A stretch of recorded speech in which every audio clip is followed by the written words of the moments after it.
Serikali ya Irani imemuita afisa mkuu wa ubalozi wa Uswizi baada ya vitisho vya makubaliano ya nyuklia ya Trump.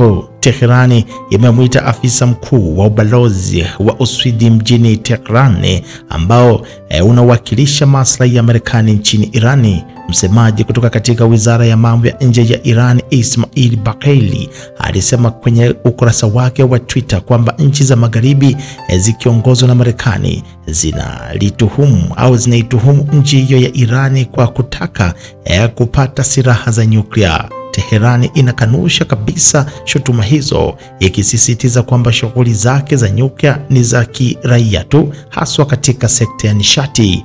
Baada ya uhusiano wa kidiplomasia kati ya Irani pamoja na Marekani kukatika mwaka 1980, nchi hizo mbili zilianza kuwasiliana kwa njia isiyo ya moja kwa moja kupitia ubalozi wa Uswidi katika mji wa Teherani.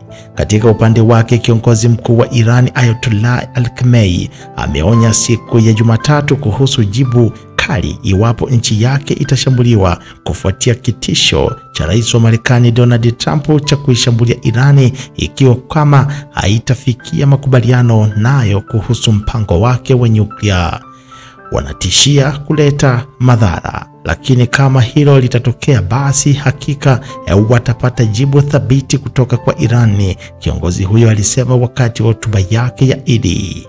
Katika mahojiano siku ya Jumamosi, Trump alisema kwamba Irani itashambuliwa kwa mabomu iwapo haitafikiana kuhusu mpango wake wa nyuklia, na aliongeza akasema kwamba ikiwa hawatafanya makubaliano watakuwa na milipuko, kulingana na NBC News ambayo ilisema pia ilitishia kuiadhibu Irani kwa kile ambacho alikiita kwamba ni ushuru wa pili.